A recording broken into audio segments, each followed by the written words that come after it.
This is how I created this epic basketball animation with Mr. No Chill Gil himself. First, you want to film your camera coming at the subject in a back and forth motion. Make sure they're standing ready to catch and shoot. Imagine the camera is literally the ball coming at them. Film a couple shots from a different angle of them catching the ball and then letting it fly. I would say settle for the best point guard that you can find, but we had to settle for my boy Gene. Now comes the hard part. Capture your ISO shot of the ball spinning as stable as possible. Either spin it on your finger or just toss it up. Use a green or blue screen so you don't have to mask the ball out. Throw all our footage into the timeline, and now it's time to cook.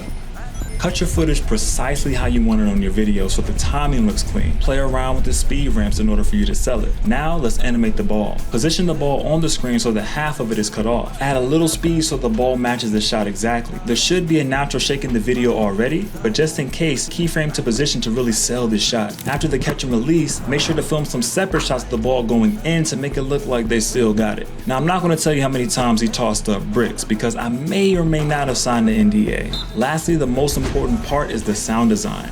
Make sure to add your own sound effects for every detail of each shot to spice it up. I usually get my sounds from Envato Elements, but worst case, just take out your microphone or even your phone and record the sound effects yourself. This simple animation concept can be applied to many different objects and many different shots. So follow and share this with someone that can use this simple effect in their videos.